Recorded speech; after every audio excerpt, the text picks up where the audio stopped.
We can now bring in our international affairs editor, Armen Georgian. Armen, you heard there in that report from a visibly angry Joe Biden saying he's sick and tired. We've heard that before. Is anything going to change?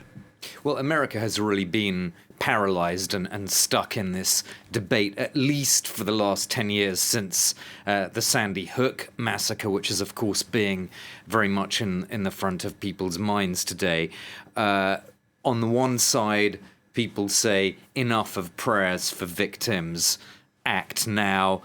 On the other side, regulation won't stop a lone individual from doing this kind of thing. So the two sound bites I'm just about to play you, I think perfectly encapsulate this paralysis that American politicians have been stuck in for at least the last 10 years, if not more. Let's take a listen now to Senators Chris Murphy and Ted Cruz.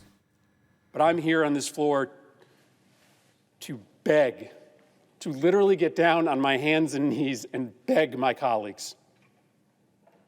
Find a path forward here.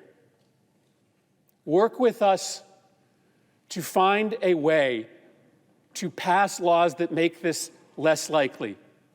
I understand my Republican colleagues will not agree to everything that I may support, but there is a common denominator that we can find. You know, inevitably, when there's a murder of this kind, you see politicians try to politicize it. You see Democrats and a lot of folks in the media whose immediate solution is to try to restrict the constitutional rights of law-abiding citizens. That doesn't work. It's not effective. It doesn't prevent crime.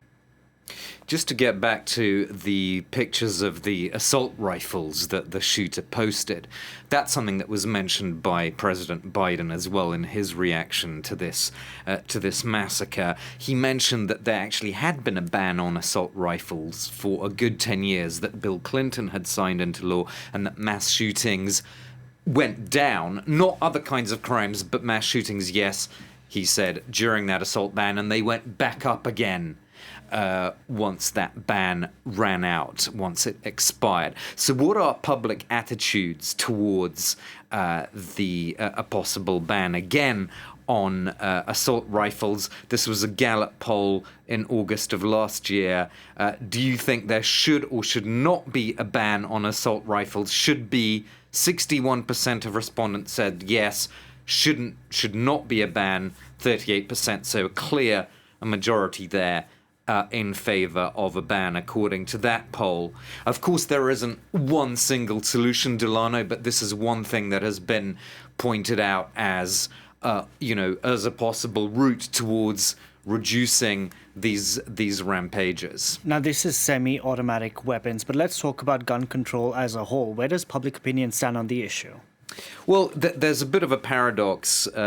On the one hand, people generally seem to be in favor of sensible restrictions. Here is an opinion poll also from Gallup from last year. Should gun control be more strict? 52% saying yes, less strict than now, 11%. Kept the same as now, 35%. So clearly a slight majority there in that poll for having more strict controls. We're not talking about, obviously, taking away weapons altogether. This is about restrictions rather than taking away guns altogether, except for assault rifles, according to the previous poll I showed you, where there is in the Gallup poll a majority for a ban.